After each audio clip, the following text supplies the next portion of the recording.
স্নেহের ছাত্রীরা, তোমাদের সঙ্গে আমি আজকে নতুন চ্যাপ্টার আলোচনা করব, ঠিক আছে?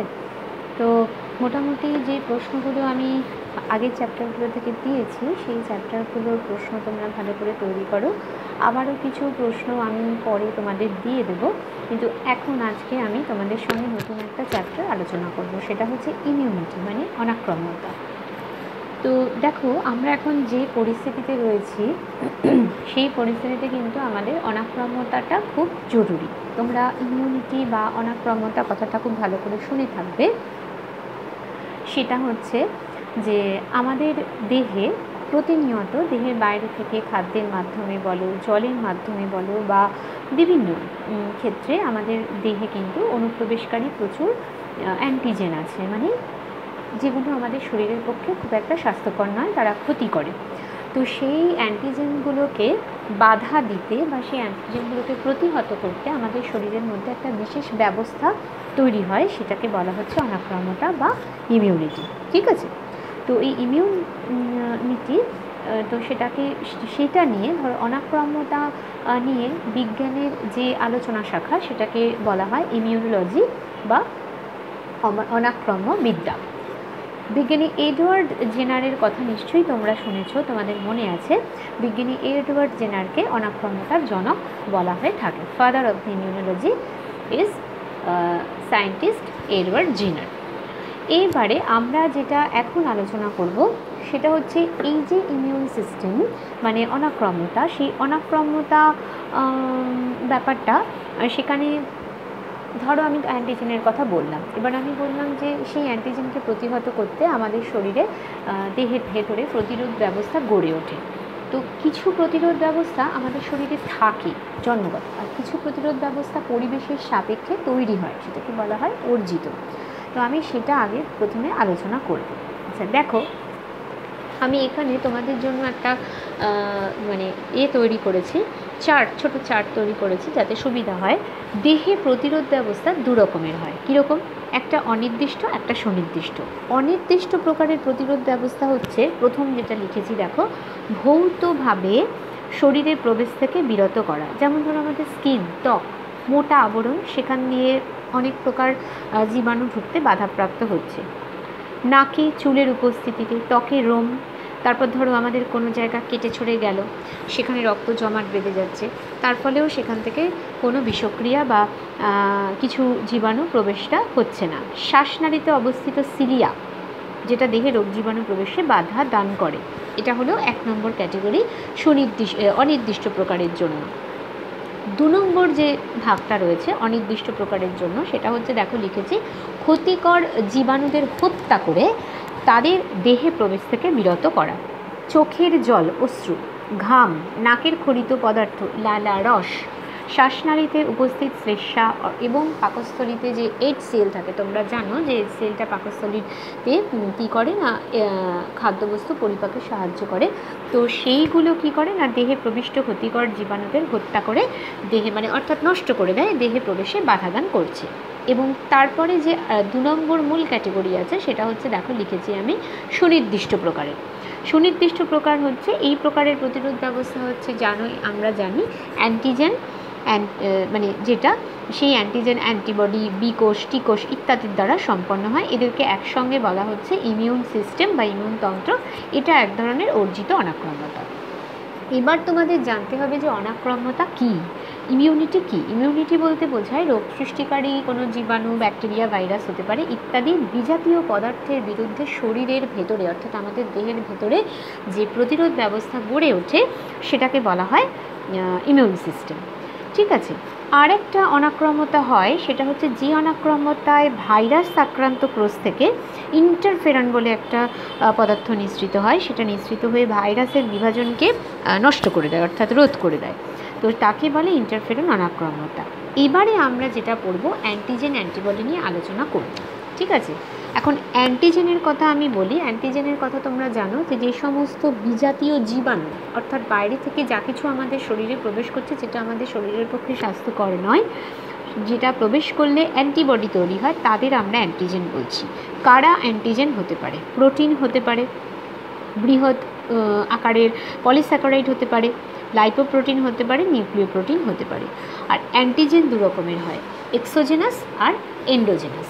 এখন এক্সোজেনাস অ্যান্টিজেন আমরা যাদের বলবো মানে হচ্ছে বহিরাগত, অর্থাৎ যেসব অ্যান্টিজেন প্রাণী দেহের বাইরে উৎপন্ন হয়, ঠিক আছে। যেমন ধরো পরাগরেণু, দূষক পদার্থ, বায়ুতে জলে যা কিছু ভেষজ পদার্থ এবং রোগ সৃষ্টিকারী জীবাণু, তারা সবাই এক্সোজেনাস অর্থাৎ প্রাণীদেহের বাইরে তৈরি হয়।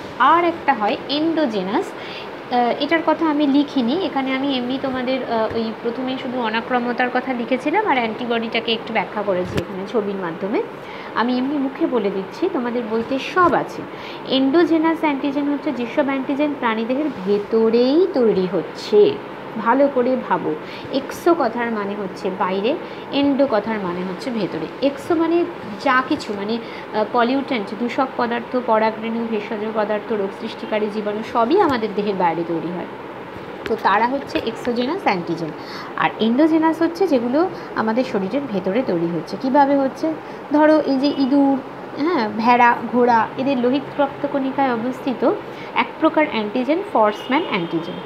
আর স্তন্যপ্রায়ী হৃৎপিণ্ডে, মানে আমাদের যে হৃৎপিণ্ডে কার্ডিওলিপিন অ্যান্টিজেন, এইরকম অ্যান্টিজেন। এবারে আমি বলবো এই অ্যান্টিবডির কথা, অর্থাৎ দেহের বাইরে যে বিজাতীয় বস্তুটা আমাদের শরীরে ঢুকলে যে অ্যান্টিবডি তৈরি হচ্ছে সেই অ্যান্টিবডির কথা, অর্থাৎ তাদের বাধা দেয়, অ্যান্টিজেনকে যে বাধা দেয় সেই অ্যান্টিবডি। সব অ্যান্টিবডিকে আমরা একটা বিশেষ নামে চিনব, সেটা হচ্ছে গ্লোবিউলিন। আমরা সব অ্যান্টিবডিকে একটা বিশেষ নামে চিনব, সেটা হচ্ছে গ্লোবিউলিন। অ্যান্টিবডি সাধারণত দেহে আমাদের 5 রকমের দেখা যায়। ইমিউনোগ্লোবিউলিন আমরা বলি, ওদেরকে আমরা একটা ভাবে আমরা প্রকাশ করব। ধরো আমরা সেটা বললাম, ওদেরকে বলবো আইজি, ইমিউনোগ্লোবিউলিন। ধরো আমি লিখলাম A, immunoglobulin A, I for immuno. আর এই ইমিউনোগ্লোবিউলিনটাকে আমি জিটাকে শর্ট ফর্মে লিখলাম এর নিচে, আর এখানে পাশে এ লিখলাম। এরকম 5 রকমের ইমিউনোগ্লোবিউলিন আছে। ইমিউনোগ্লোবিউলিন এ, ইমিউনোগ্লোবিউলিন জি মানে আইজিজি, আইজিএ, আইজিএম, আইজিডি। এখন আইজিজি এ কিন্তু রক্তে বেশিরভাগ থাকে, লসিকা বা অন্ত্রে পাওয়া যায়, ব্যাকটেরিয়া ভাইরাস ধ্বংস করে। এ কোথায় থাকে না, এই অ্যান্টিবডি মনোমার এবং ডাইমার হিসাবে থাকবে।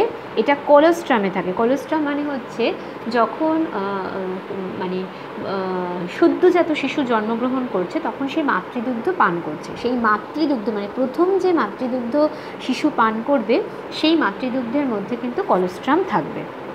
এছাড়া ঘাম, অশ্রু এবং লালাগ্রন্থি, মানে লালাগ্রন্থি থেকে নিঃসৃত লালায় এরা থাকে। আচ্ছা, আইজিএম অর্থাৎ ইমিউনোগ্লোবিউলিন এম, এরা রক্তে থাকে আর লসিকা বি লিম্ফোসাইটের কাছে থাকবে। আইজিডি এরাও বি লিম্ফোসাইটে থাকে। আর আইজিই এরা মাস্টকোষ আর বেসোফিল শ্বেতকণিকার কাছে পর্দায় অবস্থান করবে। এবারে আমি যেটা এঁকেছি সেইটা আমি বর্ণনা করব, সেটা হচ্ছে এই যে আমি আইজিএ অর্থাৎ এক প্রকার ইমিউনোগ্লোবিউলিনের কথা লিখলাম, তোমাদের দেখাতে সুবিধা হবে কিভাবে লেখা হয় সেই জন্য। তো এটা মানে এরকম ইমিউনোগ্লোবিউলিন চেন কেমন দেখতে হয় আমি সেটা এঁকেছি, তোমাদের বইতেও আছে। ওয়াই আকৃতি বিশিষ্ট পলিপেপটাইড শৃঙ্খল, অ্যাকচুয়ালি চেনটাকে বলা হয় পলিপেপটাইড চেন। অধিকাংশ অ্যান্টিবডিতে 2 জোড়া করে পেপটাইড চেন থাকে। দেখো 2 জোড়া করে আছে পেপটাইড চেন অধিকাংশতে। 2টো ভারী চেন থাকবে, 2টো হালকা চেন থাকবে। প্রত্যেকটা ভারী চেন 400টা করে অ্যামাইনো অ্যাসিড আর প্রত্যেকটা হালকা চেন 200টা করে অ্যামাইনো অ্যাসিড নিয়ে গঠিত হবে। এবং এদের মাঝখানে দেখো এস বন্ড লিখেছি খুব ছোট করে, এদেরকে বলা হয় disulphide bond. S for sulphide, 2টো থাকে বলে ডাই কথাটার মানে 2টো, ঠিক আছে। এবার দেখো এক একটা হাফ যদি আমি ব্যাখ্যা করি, প্রত্যেকটা হাফে একটা করে লাইট চেন আছে, একটা করে হেভি চেন আছে। এরা লাইট চেন, এরা হেভি চেন, ঠিক আছে। আর এই অংশটাকে আমরা বলছি অপরিবর্তনশীল অঞ্চল, ঠিক আছে। আচ্ছা, উভয় চেনের অগ্রভাগে আরেকটা জিনিস খেয়াল করো, এই অংশটা হচ্ছে পরিবর্তনশীল অঞ্চল আর এটা কিন্তু অপরিবর্তনশীল। আমি এটা লিখিনি, পরিবর্তনশীল অঞ্চল হচ্ছে এই অংশটা। এবারে এই যে ভারী চেন আর হালকা চেন এদের মধ্যে 2টো সুস্পষ্ট অঞ্চল থাকে এবং ওই আমি যেটা বলে দিলাম। আর অপরিবর্তনশীল অঞ্চলকে আমরা আরেকটা নামেও ডাকতে পারি, সেটাকে বলা হয় সি বা কনস্ট্যান্ট অঞ্চল, সি বা কনস্ট্যান্ট অঞ্চল, ঠিক আছে। এখন এই যে কথাটা আমি বললাম, এইটা খুব ভালো করে পড়বে। এই গঠনটা তোমাদের বইতে আছে, এই গঠনটা খুব ভালো করে তোমরা আঁকবে এবং কালার করার দরকার নেই। যদি শেড করতে পারো পেন্সিল দিয়ে শেড করবে। দেখো আমি ডিপ কালার করেছি একটা, মানে ডিপ শেড করেছি, হালকা শেড করেছি, মানে বোঝানোর জন্য, আলাদা আলাদা করে বোঝানোর জন্য আমি এটা করেছি। এভাবে যেহেতু মানে আঁকাটা হয়, তোমরা এভাবে আঁকাটা প্র্যাকটিস করো, অর্থাৎ এই আঁকাটা তোমাদের প্র্যাকটিস করতে হবে। এবারে তোমাদের পড়তে হবে অ্যান্টিজেন আর অ্যান্টিবডির পার্থক্য। অ্যান্টিজেন হলো বহিরাগত বস্তু, বুঝেই গেছো। অ্যান্টিবডি হলো অ্যান্টিজেনের উপস্থিতিতে দেহে প্রতিরোধকারী, অ্যান্টিজেন প্রতিরোধকারী বস্তু। অ্যান্টিজেন কি হতে পারে? প্রোটিন হতে পারে, গ্লাইকোপ্রোটিন হতে পারে। এবার আমি গ্লাইকোপ্রোটিনের কথাটা বলছি, অনেকক্ষণ থেকে বলছি কিন্তু ব্যাখ্যা করিনি। গ্লুকোজের সঙ্গে যদি প্রোটিন জুড়ে যায়, তাহলে যদি সংযুক্ত পদার্থ তৈরি হয় সেটাকে বলা হয় গ্লাইকোপ্রোটিন। আর পলিস্যাকারাইড জাতীয় হতে পারে, কিন্তু অ্যান্টিবডি অলওয়েজ প্রোটিন জাতীয় হবে, সব সময় প্রোটিন জাতীয় হবে। অ্যান্টিজেন কি করে? লোহিত কণিকার কোষপর্দার উপরিতলে থাকবে বা জীবাণুর উপরিতলে অবস্থান করতে পারে। আর অ্যান্টিবডি থাকবে, মানে এই অ্যান্টিবডি এরা থাকবে প্লাজমা।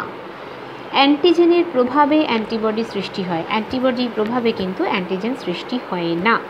অ্যান্টিজেন অনাক্রম্যতন্ত্র অর্থাৎ ইমিউন সিস্টেমকে উদ্দীপিত করে, অ্যান্টিবডি দেহ প্রতিরক্ষায় অংশগ্রহণ করে। এইবারে আমি সরাসরি যে জায়গাটায় আসবো, এতক্ষণ আমি অ্যান্টিজেন অ্যান্টিবডির কথা বললাম, ইমিউনিটির কথা বললাম, এবারে আমি যে অংশটায় আসবো সেটা হচ্ছে একেবারে সরাসরি আমি অনাক্রম্যতায় চলে যাচ্ছি, যে কত রকমের অনাক্রম্যতা হয়। দেখো আমি এখানে লিখেছি তোমাদের বোঝার সুবিধার জন্য যে অনাক্রম্যতা দু ধরনের হয়, একটা সহজাত, আগেই বলেছি, একটা অর্জিত। সহজাত মানে যে সমস্ত মানে যে অনাক্রম্যতা বৈশিষ্ট্যটা আমাদের জন্মগতভাবে আমাদের দেহের মধ্যে এক প্রজন্ম থেকে আর এক প্রজন্মে চলে আসে, সেটাকে আমরা বলছি সহজাত অনাক্রম্যতা, ঠিক আছে, অর্থাৎ জন্ম থেকেই আছে। আর অর্জিত মানে এটা সাধারণভাবে রোগ জীবাণুর প্রভাবে সৃষ্টি হয়, অর্থাৎ কোনোভাবে কোনো রোগ জীবাণু আমাদের শরীরে এলো, তারপরে তার প্রভাবে সে অ্যান্টিবডি তৈরি হলো, মানে কি, অর্থাৎ দেহের প্রতিরোধ ব্যবস্থা নতুন করে তৈরি হলো, এটাকে আমরা বলবো অর্জিত অনাক্রম্যতা। এই অর্জিত অনাক্রম্যতা আবার দু ধরনের হয়, একটা কোষভিত্তিক, একটা রস ভিত্তিক, যেটা আমি এখন তোমাদের আমি মানে যেটা আমি করেছি চার্ট, একটা ফ্লো চার্ট মতন, তার মানে সেভাবে আমি আলোচনা করব। দেখো ভালো করে আমি করেছি। কোষভিত্তিক যে অনাক্রম্যতা, এটা বিভিন্ন ক্ষতিকারক কোষ অ্যান্টিজেন, যেমন ধরো ক্যান্সার সেল হতে পারে, অন্তঃকোষীয় ভাইরাস সংক্রমণ, ছত্রাক, এই সমস্ত কোষের টি লিম্ফোসাইট যে কোষটা থাকে সেই কোষের ক্রিয়াশীলতায় নষ্ট হয়ে যায়। কোষভিত্তিক অনাক্রম্যতায় প্রথমে দেহে অ্যান্টিজেন তো প্রবেশ করলো, এবার অ্যান্টিজেন প্রবেশ করার পরে তার আগে বলে রাখি টি লিম্ফোসাইটের কিছু অপরিণত কোষ থাকে, যেগুলো অস্থিমজ্জায় অর্থাৎ বোন ম্যারোতে স্টেম সেল থেকে উৎপন্ন হয় থাইমাস গ্রন্থিতে যায় এবং সেখানে পরিণত হয়ে টি লিম্ফোসাইট হয়। এবার দেহে কিছু অ্যান্টিজেন প্রবেশ করলো, দেখো আমি অ্যারো দিয়ে দেখিয়েছি, দেহে কিছু অ্যান্টিজেন প্রবেশ করলো। অ্যান্টিজেন প্রবেশ করার পরে ইমিউন সিস্টেমে কিছু ম্যাক্রোফাজ কোষ থাকে, সেই ম্যাক্রোফাজ যে কোষ, সেই কোষগুলো ফ্যাগোসাইটোসিস প্রক্রিয়ায় ওই জীবাণুগুলোকে গ্রাস করে। এরপর হেল্পার টি সেল থাকে, হেল্পার মানে সাহায্যকারী কিছু টি কোষ থাকে, তারা অ্যান্টিজেন উপস্থাপন করে, ঠিক আছে। এবং দেখা যাচ্ছে যে এই হেল্পার টি কোষগুলো ম্যাক্রোফাজযুক্ত যে অ্যান্টিজেন সেটাকে গ্রহণ করে এবং সেটা টি কোষকে অ্যাক্টিভেট করে দিচ্ছে, অর্থাৎ সক্রিয় করে দিচ্ছে। যেই সেই হেল্পার টি কোষের সক্রিয়করণ হলো, সেটা আবার নতুন করে বিভাজিত হয়ে গেল এবং টি কোষের সংখ্যা অনেক বাড়িয়ে দিল। এবং টি কোষের সংখ্যা বিভাজিত হয়ে অনেক বাড়িয়ে দিল মানে অনেক অপত্য টি কোষ তৈরি হয়ে গেল, মানে নতুন করে কোনো টি কোষ তৈরি হয়ে গেল। যেই নতুন করে কোনো টি কোষ তৈরি হয়ে যায়, তার সঙ্গে সঙ্গে একটা মেমারি টি সেলও তৈরি হয়ে যায়, অর্থাৎ মেমারি টি কোষ তৈরি হয়ে যায়। এবং তখন দেখা যায় যে কিছু কিলার কোষ থাকে, যেটাকে আমরা বলি সাইটোটক্সিক টি কোষ, বই থেকে তোমরা ভালো করে নামগুলো পড়বে। কিছু কিলার কোষ থাকে, দেখো এখানে আমি লিখে দিয়েছি, কিছু কিলার সেল থাকে, কিলার সেল যেগুলো টি কোষ, তারা জীবাণু আক্রান্ত কোষকে ধ্বংস করে দেয়। তাহলে এটা হচ্ছে কোষভিত্তিক অনাক্রম্যতা। কোষভিত্তিক অনাক্রম্যতায় কী অংশগ্রহণ করছে? নাকি টি লিম্ফোসাইট। এই টি লিম্ফোসাইট কোথা থেকে তৈরি হয়? থাইমাস গ্রন্থিতে পরিণত এবং সক্রিয় হয়ে তৈরি হয়, এটা তোমাদের মনে রাখতে হবে। এরপর যে অংশটা আমি ব্যাখ্যা করব সেটা হলো রস ভিত্তিক, কোষভিত্তিক এবং রসভিত্তিক। দেখো এখানেও আমি কিন্তু একটা ছোট্ট করে ফ্লোচার্ট করেছি তোমাদের বোঝার সুবিধার জন্য। রসভিত্তিকে সাহায্য করছে রসভিত্তিক অর্জিত অনাক্রমতায় বি লিম্ফোসাইট। দেখো আমি লিখে রেখেছি বি লিম্ফোসাইট, বি কোষ। তো এখানে বি লিম্ফোসাইট কোষের সক্রিয়করণের মাধ্যমে রক্তলসিকা যে দেহরসগুলো আছে তারা অ্যান্টিবডি নিঃসরণ করছে এবং তার ফলে সংঘটিত হচ্ছে। এখানেও দেখা যাচ্ছে দেহে অ্যান্টিজেন প্রবেশ করলো, ঠিক আছে, দেহে অ্যান্টিজেন প্রবেশ করলো। দেহে অ্যান্টিজেন প্রবেশ করার পরে বি কোষে গেল। বি লিম্ফোসাইট ওই আবার বোন ম্যারো স্টেম সেল থেকে উৎপন্ন হয় বি কোষ, এবং ওই বি কোষে যেই গেল তখন দেখা যাচ্ছে বি কোষে পৌঁছানোর পরে কিছুক্ষণ থাকলো এবং দেহে যেই অ্যান্টিজেন প্রবেশ করলো তখন দেখা যাচ্ছে সেখানেও কিন্তু হেল্পার টি সেল তারা বি কোষকে সক্রিয় করছে। বি কোষ সক্রিয় হলো কিন্তু কার মাধ্যমে হলো? হেল্পার টি কোষের মাধ্যমে, অর্থাৎ সাহায্যকারী টি কোষের মাধ্যমে ওটা সক্রিয় হলো। যেই বি কোষ সক্রিয় হয়ে গেল তখন দুটো ভাগে ভাগ হয়ে গেল, একটা প্লাজমা কোষ, একটা মেমরি কোষ। দেখো আমি এখানে লিখেছি প্লাজমা সেল আর মেমরি সেল, এই যে আলাদা আলাদা করে লেখা আছে এইখানটায়, প্লাজমা সেল আর মেমরি সেল দুটো। এবার এই যে প্লাজমা বি কোষ এখান থেকে কিন্তু কী করছে, এই প্লাজমা বি কোষটাই মানে যেটা অ্যান্টিবডি উৎপন্ন করছে, প্লাজমা সেলটা অ্যান্টিবডি উৎপন্ন করছে এবং সেই অ্যান্টিবডিটাই অ্যান্টিজেনের সঙ্গে বিক্রিয়া করছে। এইটা তোমাদের পড়তে হবে। অর্থাৎ এই যে মেমরি সেলটা রয়ে গেল এ কিন্তু কিছু কাজ করলো না, প্লাজমা যে বি কোষটা ছিল সেই প্লাজমা সেল থেকে অ্যান্টিবডি তৈরি হলো এবং অ্যান্টিবডিটা অ্যান্টিজেনের সঙ্গে বিক্রিয়া করে, এবং সবসময় জানবে যে ইমিউন সিস্টেমে সবসময় অ্যান্টিজেন অ্যান্টিবডি রিয়াকশান হয়, ঠিক আছে। তো এটাই তোমাদের জানতে হবে। এরপরে আমরা যেটা পড়বো এটা হলো অনাক্রমতার ভাগ পড়েছি, এবার আমরা ভ্যাকসিন বা টিকায় চলে আসব। অর্থাৎ কোনো রোগ জীবাণু শরীরে প্রবেশ করলেও অসুস্থতা দেখা দেবে, এটা আমরা সবাই জানি, কিন্তু সেই অসুস্থতা আমরা শরীরে রাখতে পারবো না। তো কোনো রোগ জীবাণু থেকে আমাদের মুক্তি পেতে গেলে সেই সমস্ত কিছু রোগ জীবাণুকেই উপাদান হিসাবে আমাদের ব্যবহার করতে হবে। অর্থাৎ কোনো রোগ প্রতিরোধের উদ্দেশ্যে কোনো রোগ জীবাণু থেকে প্রস্তুত যে উপাদান মানুষের শরীরে প্রবেশ করলে ওই রোগের বিরুদ্ধে প্রতিরোধ জন্মায় তাকে ভ্যাকসিন বলে। সহজ ভাষায় বলতে গেলে যে ভ্যাকসিনগুলো আমরা ইউজ করি বা ভ্যাকসিনগুলো আমাদের দেওয়া হয়, জেনে রাখবে কোনো আলাদা করে ওষুধ নয়, কিছু ব্যাকটেরিয়া বা ভাইরাস বা কিছু আণুবীক্ষণিক জীব আছে, এমন কিছু তাদের কন্টেন্ট বা উপাদান আছে, সেগুলোকেই কিন্তু ভ্যাকসিনে ইউজ করা হচ্ছে। অর্থাৎ তারাই যারা আমাদের শরীরে অসুস্থতা বা কোনো রোগ সৃষ্টি করছে তাদেরই উপাদান ব্যবহার করে ভ্যাকসিনটা তৈরি করা হচ্ছে। এবং অনাক্রমতা অর্জনের জন্য দেহের মধ্যে টিকা বা ভ্যাকসিন দেওয়ার যে প্রসেস সেটাকে বলছে ভ্যাকসিনেশন। এবং তোমরা জানো প্রথম গুটি বসন্তের টিকা আবিষ্কার করেছিলেন ডক্টর এডওয়ার্ড জেনার, যার জন্য ওনাকে জনক বলা হয়, তাই তো। এবং দেখা যায় যে গুটি বসন্ত রোগ যেখানে ইংল্যান্ডে ব্যাপকভাবে হয়েছিল এবং সেখানে কোনোভাবেই মানে বহু লোকের মৃত্যু হচ্ছে, এবং উনি লক্ষ্য করেছিলেন যে একজন গোয়ালিনী তিনি ওই রোগে আক্রান্ত হচ্ছেন না, কিন্তু তার হাতে এক ধরনের ফোসকা তিনি দেখেছিলেন এবং তিনি সেটাও লক্ষ্য করলেন যে যে গরুর দুধ থেকে দুধ তিনি কালেক্ট করছেন তো সেখানেও সেই বাটেও অনুরূপ ফোসকা আছে। তো সেক্ষেত্রে তিনি ওটা পর্যবেক্ষণ করে দেখলেন ওটা গো বসন্ত, এবং তিনি গবেষণা করে গো বসন্তের বিষাক্ত পদার্থ থেকে গুটি বসন্তের ভ্যাকসিন তিনি তৈরি করে ফেলেছিলেন। তো যার জন্য এই টিকাকরণটা হয়েছিল বলে এই মহামারীটা পৃথিবী থেকে চলে গেছে।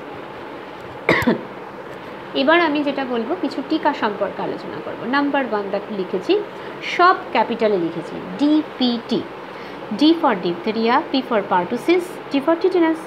এই টিকা ডিপথেরিয়া, হুপিং কাফ এবং টিটেনাসের বিরুদ্ধে দেওয়া হয়, শিশুদের 6 সপ্তাহ বয়সে দেওয়া হয়, আর 1-2 মাস অন্তর 2টো করে ডোজ, আর 12 থেকে 23 মাস বয়সে একটা বুস্টার ডোজ। নেক্সট ওয়ান লিখেছি দেখো, বিসিজি, সব ক্যাপিটালে, ব্যাসিলাস ক্যালমেটি গুয়েরিন, টিউবারকিউলোসিস বা যক্ষা রোগের বিরুদ্ধে দেওয়া হয়, ঠিক আছে। সদ্যজাত শিশুদের একটাই ডোজ দেওয়া হয়। ওরাল পোলিও ভ্যাকসিন, ওপিভি, তোমরা এতদিনে খুব ভালো করে জেনে গেছো আমাদের গোটা ইন্ডিয়া মানে সারা ভারতবর্ষে পোলিও টিকাকরণ কর্মসূচি চলেছে এবং এখনও মাঝে মধ্যেই চলে থাকে। ওরাল পোলিও ভ্যাকসিন অর্থাৎ পোলিও প্রতিরোধ করছে। শিশুদের প্রথমে 6 সপ্তাহ বয়সে দেওয়া হচ্ছে, তারপর আস্তে আস্তে বাড়িয়ে দেওয়া হচ্ছে। নেক্সট লিখেছি দেখো টাইফয়েড ভ্যাকসিন, বুঝতেই পারছো নামটা শুনে যে টাইফয়েড রোগের বিরুদ্ধে দেওয়া হচ্ছে। তারপরে লিখেছি hepatitis B vaccine, hepatitis B vaccine, hepatitis B প্রতিরোধ করতে দেওয়া হচ্ছে। তারপর নিউমোকক্কাল ভ্যাকসিন, নিউমোকক্কাল, আমি পি দিয়ে স্টার্ট করেছি বানানটা, পিটা কিন্তু silent for pneumococcal. Pneumococcal vaccine pneumonia প্রতিরোধ করে। আর একটা হচ্ছে MMR, ঠিক আছে, ওটা হচ্ছে মিজলস মাম্পস রুবেল্লা। মিজল মানে হাম রুবেল্লা রোগ আর মাম্পসের বিরুদ্ধে প্রতিরক্ষা প্রদান করে। আর একটা হচ্ছে লাস্টে লিখেছি ক্যাপিটাল টি, যেটা আমরা সবসময় নিয়ে থাকি, কেটে গেলে, ঝরে গেলে, পড়ে গেলে, যে কোনো আঘাতপ্রাপ্ত কারণে টিটিনাস টক্সয়েড নেওয়া হয়, ঠিক আছে, এবং এটা ছোট বড় সকলেই নিতে পারে। তো এই যে টিকাকরণটা, বুঝতেই পারলে যে যে রোগ জীবাণু আমাদের শরীরে প্রবেশ করে রোগ সৃষ্টি করছে তাদেরই উপাদান দিয়ে এই ভ্যাকসিনটা তৈরি করা হচ্ছে এবং এটা দেওয়ার ফলে দেহে আমাদের নতুন করে অ্যান্টিবডি তৈরি হচ্ছে এবং রোগ আক্রমণ প্রতিহত করছে। এটা হচ্ছে টিকার মাধ্যমে ভ্যাকসিন দেহের ভেতরে যাচ্ছে, শুধু প্রতিহত করছে না, ব্যাকটেরিয়া বা ভাইরাস যেগুলো শরীরের ভেতরে অলরেডি ঢুকে আছে তাদের প্রজনন মানে বংশবৃদ্ধিকে বন্ধ করে দিচ্ছে। এবং টিকাকরণের মাধ্যমে দেখা যাচ্ছে যে অনাক্রম্যতা অর্থাৎ কৃত্রিমভাবে যে অনাক্রম্যতা, সেই অনাক্রম্যতাটা তৈরি হয়ে যাচ্ছে। তো আমি তোমাদের যে পার্টগুলো আজকে বললাম সেই পার্টগুলো খুব ভালো করে তোমরা লক্ষ্য করবে, ভালো করে পড়বে। বই থেকে অনেক নতুন টার্ম বললাম, আর যে ছবিটা করতে বললাম শুধুমাত্র অ্যান্টিবডির ছবিটাই করবে। আর টি লিম্ফোসাইট বা বি লিম্ফোসাইট থেকে কিভাবে অ্যান্টিবডি তৈরি হচ্ছে, অ্যান্টিজেন অ্যান্টিবডি রিয়াকশানটা হচ্ছে, সেটাও খুব ভালো করে করবে। যদি স্টেপ বাই স্টেপ এমনি বাক্যে লিখে মনে রাখতে না পারো, তোমরা ছকের সাহায্যেও, মানে যেটা বইতে করে দেওয়া আছে, আমি পাশাপাশি লিখেছি, বইতে তোমাদের খুব ভালো করে গুছিয়ে লেখা আছে, সেটাও তোমরা করতে পারো, ঠিক আছে। পরবর্তীকালে যে আলোচনা রোগ সংক্রান্ত, রোগ জীবাণু সংক্রান্ত আলোচনা আমি পরের ক্লাসে আলোচনা করব।